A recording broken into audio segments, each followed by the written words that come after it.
ನಮಸ್ಕಾರ ಸ್ನೇಹಿತರೆ, ಹೇಗಿದ್ದೀರಿ? ಎಲ್ಲರೂ ಚೆನ್ನಾಗಿದ್ರೆ ಅನ್ಕೊಂಡಿದ್ದೀವಿ ಸ್ನೇಹಿತರೆ. ಎಲ್ರಿಗೂ ಮೀಡಿಯಾ ಅಪ್ಡೇಟ್ಗೆ ಸ್ವಾಗತ ಸುಸ್ವಾಗತ ಸ್ನೇಹಿತರೆ. 2025ರ ಈ ಒಂದು ವರ್ಷದಲ್ಲಿ ಈ ಸೆಪ್ಟೆಂಬರ್ ತಿಂಗಳಿನಲ್ಲಿ ಧನುಸ್ಸು ರಾಶಿಯವರ ಭವಿಷ್ಯ ಹೇಗಿರಲಿದೆ, ಸೆಪ್ಟೆಂಬರ್ 14ರ ನಂತರ ನಿಮ್ಮ ಜೀವನದಲ್ಲಿ ಏನೆಲ್ಲ ಬದಲಾವಣೆಯನ್ನ ಈ ಧನುಸ್ಸು ರಾಶಿಯವರು ಕಾಣಲಿದ್ದಾರೆ. ನಿಮ್ಮ ವೃತ್ತಿ, ಆರೋಗ್ಯ, ಶೈಕ್ಷಣಿಕ ಜೀವನ, ಆರ್ಥಿಕ ಸ್ಥಿತಿ, ಕೌಟುಂಬಿಕ ಜೀವನ ಹಾಗೆಯೇ ವ್ಯವಹಾರದಲ್ಲಿ ಏನೆಲ್ಲ ಬದಲಾವಣೆಯನ್ನ ಕಾಣಲಿದ್ದೀರಿ, ಯಾವುದರಲ್ಲಿ ಶುಭವಾಗಲಿದೆ, ಯಾವುದರಲ್ಲಿ ಬಹಳ ಎಚ್ಚರಿಕೆಯನ್ನು ವಹಿಸಬೇಕು ಈ ಧನುಸ್ಸು ರಾಶಿಯವರು, ಸೆಪ್ಟೆಂಬರ್ 14ರ ನಂತರ ಏನೆಲ್ಲ ಬದಲಾವಣೆಗಳನ್ನು ಕಾಣಲಿದ್ದೀರಿ ಎಂಬುದರ ಸಂಪೂರ್ಣ ಮಾಹಿತಿಯನ್ನು ತಿಳಿಸ್ಕೊಟ್ಟು ಹೋಗ್ತಾನೆ ಸ್ನೇಹಿತರೆ. ಆದ್ದರಿಂದ ವಿಡಿಯೋನ ಸ್ಕಿಪ್ ಮಾಡದೆ ಇಲ್ಲಿಂದ ಕೊನೆ ತನಕ ನೋಡ್ತಾ ಹೋಗಿ. ಸ್ಕಿಪ್ ಮಾಡಿ ವಿಡಿಯೋನ ನೋಡೋದ್ರಿಂದ ನಿಮಗೆ ಅಷ್ಟು ಇನ್ಫಾರ್ಮೇಷನ್ ಅರ್ಥ ಆಗೋದಿಲ್ಲ. ಸೊ ಫಸ್ಟಿಂದ ಏನು ತನಕ ವಿಡಿಯೋನ ವಾಚ್ ಮಾಡಿ. ಹಾಗೆ ನಮ್ಮ ಈ ವಿಡಿಯೋ ಇಷ್ಟ ಆಗಿತ್ತು ಅಂದರೆ ವಿಡಿಯೋಗೆ ಒಂದು ಲೈಕ್ ಮಾಡಿ ಸ್ನೇಹಿತರೆ. ಯಾರಿನ್ನೂ ನಮ್ಮ ಚಾನಲ್ನ ಸಬ್ಸ್ಕ್ರೈಬ್ ಮಾಡ್ಕೊಂಡಿಲ್ಲ ಅವರು ಈಗಲೇ ಸಬ್ಸ್ಕ್ರೈಬ್ ಮಾಡ್ಕೊಳ್ಳಿ. ಸಬ್ಸ್ಕ್ರೈಬ್ ಮಾಡಿಕೊಂಡು ಪ್ರತಿನಿತ್ಯ ವಿಡಿಯೋನ ವಾಚ್ ಮಾಡ್ತಿರೋರಿಗೆ ಥ್ಯಾಂಕ್ ಯು ಸೊ ಮಚ್ ಅಂತ ಹೇಳ್ತಾ, ಇನ್ನು ತಡ ಮಾಡೋದು ಬೇಡ ಸ್ನೇಹಿತರೆ. ಧನುಸ್ಸು ರಾಶಿಯವರಿಗೆ ಸೆಪ್ಟೆಂಬರ್ 14ರ ನಂತರ ಏನೆಲ್ಲ ಅದೃಷ್ಟ ಒಲೆಯಲಿದೆ, ಹಾಗೆಯೇ ಈ ಸೆಪ್ಟೆಂಬರ್ ತಿಂಗಳಿನಲ್ಲಿ ಏನೆಲ್ಲ ಗ್ರಹಗಳ ಸಂಚಾರ ಇರಲಿದೆ ಅಂತ ಒಂದೊಂದಾಗಿ ತಿಳಿಸ್ಕೊಡ್ತಾ ಹೋಗ್ತೇನೆ. ಗಮನ ಬಿಟ್ಟು ನೋಡ್ತಾ ಹೋಗಿ ಸ್ನೇಹಿತರೆ. ಮೊದಲನೇದಾಗಿ ಶುಕ್ರ ಗ್ರಹದ ವಿಚಾರಕ್ಕೆ ಬರೋದಾದರೆ, ಈ ತಿಂಗಳು ಶುಕ್ರನು ಸೆಪ್ಟೆಂಬರ್ 15ರಂದು ತನ್ನ ರಾಶಿ ಬದಲಾವಣೆಯನ್ನು ನಿಮ್ಮ 9ನೇ ಮನೆಯಾದಂತಹ ಸಿಂಹ ರಾಶಿಗೆ ಮಾಡಲಿದ್ದಾನೆ ಸ್ನೇಹಿತರೆ. ಶುಕ್ರನ ಈ ರಾಶಿ ಬದಲಾವಣೆಯು ಈ ಧನುಸ್ಸು ರಾಶಿಯವರ ಜೀವನದಲ್ಲಿ ಬಹಳಷ್ಟು ಸಕಾರಾತ್ಮಕವಾದ ಬದಲಾವಣೆಗಳನ್ನು ತರ್ತಾ ಹೋಗ್ತದೆ. ಹಾಗೆಯೇ ಮಂಗಳನು ಕೂಡ ಸೆಪ್ಟೆಂಬರ್ 13ರಂದು ನಿಮ್ಮ 11ನೇ ಮನೆಗೆ ಅಂದರೆ ತುಲಾ ರಾಶಿಗೆ ಸಂಚರಿಸಲಿದ್ದಾನೆ. ಸೂರ್ಯ ಮತ್ತು ಬುಧನ ವಿಚಾರಕ್ಕೆ ಬರೋದಾದರೆ, ಸೂರ್ಯನು ಸೆಪ್ಟೆಂಬರ್ 17ರಂದು, ಬುಧನು ಸೆಪ್ಟೆಂಬರ್ 15ರಂದು ತನ್ನ ವೃತ್ತಿಸ್ಥಾನವಾದಂತಹ 10ನೇ ಮನೆಗೆ ಅಂದರೆ ಕನ್ಯಾ ರಾಶಿಗೆ ರಾಶಿ ಬದಲಾವಣೆಯನ್ನು ಮಾಡಲಿದ್ದಾರೆ. ಇನ್ನು ಗುರು 7ನೇ ಮನೆಯಲ್ಲಿ ಸಂಚಾರವನ್ನು ಮುಂದುವರಿಸ್ತಾ ಬಂದರೆ, ಶನಿ 4ನೇ ಮನೆಯಲ್ಲಿ ಇರಲಿದ್ದು, ರಾಹು 3ನೇ ಮನೆಯಲ್ಲಿ, ಕೇತು 9ನೇ ಮನೆಯಲ್ಲಿ ಈ ತಿಂಗಳು ಸಂಚಾರವನ್ನು ಮಾಡಲಿದ್ದಾರೆ ಸ್ನೇಹಿತರೆ. ಒಟ್ಟಾರೆಯಾಗಿ ಈ ಧನುಸ್ಸು ರಾಶಿಯವರಿಗೆ ಈ ಸೆಪ್ಟೆಂಬರ್ ತಿಂಗಳು ಒಂದಿಷ್ಟು ಉತ್ತಮವಾದ ಫಲಿತಾಂಶಗಳನ್ನು ನೀಡ್ತಾ ಬಂದರೆ, ವಿಶೇಷವಾಗಿ ವೃತ್ತಿ ಮತ್ತು ಆರ್ಥಿಕ ಕ್ಷೇತ್ರಗಳಲ್ಲಿ ಗ್ರಹಗಳ ಸಂಚಾರವು ನಿಮ್ಮ ವೃತ್ತಿ ಮತ್ತು ವೈಯಕ್ತಿಕ ಜೀವನದ ಮೇಲೆ ಬಹಳಷ್ಟು ಸಕಾರಾತ್ಮಕವಾದ ಪ್ರಭಾವವನ್ನು ಬೀರ್ತಾ ಹೋಗ್ತದೆ. ಇದು ನಿಮ್ಮ ಯಶಸ್ಸನ್ನು ಮತ್ತು ಮನ್ನಣೆಯನ್ನು ತರ್ತಾ ಹೋಗ್ತದೆ ಸ್ನೇಹಿತರೆ. ಆದರೆ ನಿಮ್ಮ ಆರೋಗ್ಯದ ಮೇಲೆ ಮತ್ತು ಆಸ್ತಿಗೆ ಸಂಬಂಧಪಟ್ಟಂತಹ ಖರ್ಚುಗಳ ಮೇಲೆ ಬಹಳ ಜಾಗರೂಕರಾಗಿ ನೀವು ಇರಬೇಕಾಗಿರ್ತದೆ.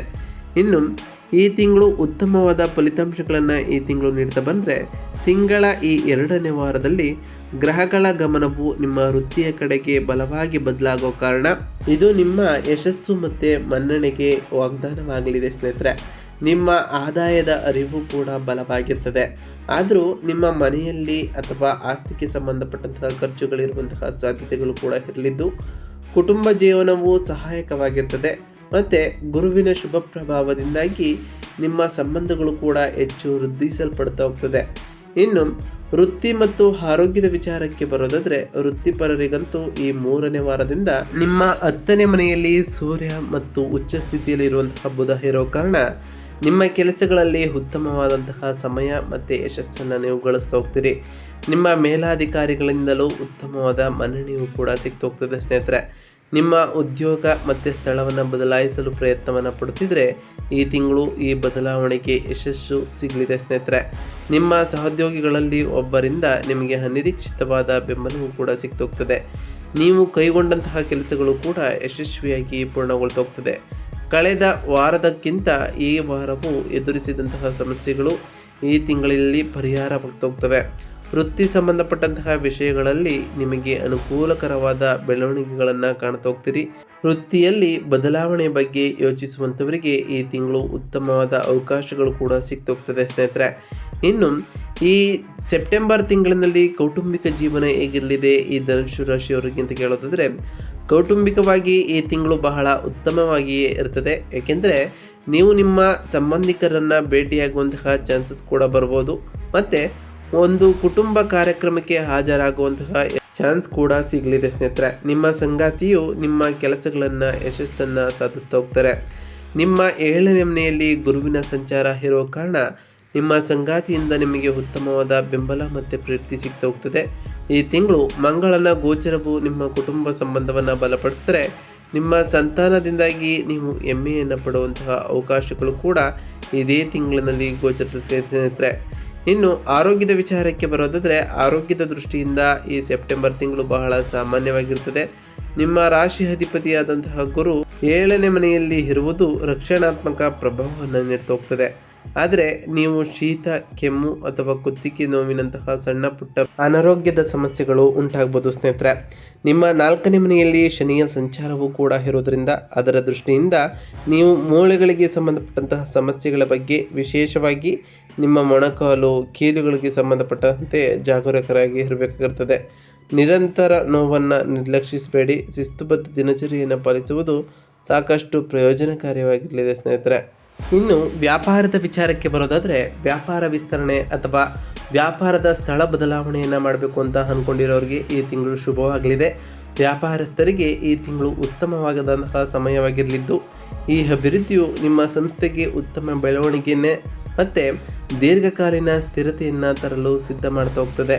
ನಿಮ್ಮ 7ನೇ ಮನೆಯ ಅಧಿಪತಿಯಾಗಿರುವಂತಹ ಬುಧನು 10ನೇ ಮನೆಯಲ್ಲಿ ಹೋಗುವುದು, ಅಲ್ಲಿ ಸೂರ್ಯ ಮತ್ತು ಬುಧ ಉಚ್ಚ ಸ್ಥಿತಿಯಲ್ಲಿರೋ ಕಾರಣ ಇದು ನಿಮ್ಮ ವ್ಯಾಪಾರದ ಪ್ರತಿಷ್ಠೆಗೆ ಅದ್ಭುತವಾದಂತಹ ಕಾಲವಾಗಿರ್ತದೆ. ನೀವು ಈ ಸಮಯದಲ್ಲಿ ಒಂದು ಪ್ರಮುಖ ಮತ್ತು ಲಾಭದಾಯಕ ಒಪ್ಪಂದಕ್ಕೆ ಸಹಿಯಾಗಬಹುದು. ನಿಮ್ಮ 7ನೇ ಮನೆಯಲ್ಲಿ ಗುರುವಿನ ಉಪಸ್ಥಿತಿಯು ಎಲ್ಲ ಪಾಲುದಾರಿಕೆ ವಿಷಯಗಳಲ್ಲಿ ವಿವೇಕ ಮತ್ತು ಬೆಂಬಲವನ್ನು ನೀಡಬಹುದಾಗಿದೆ ಸ್ನೇಹಿತರೆ.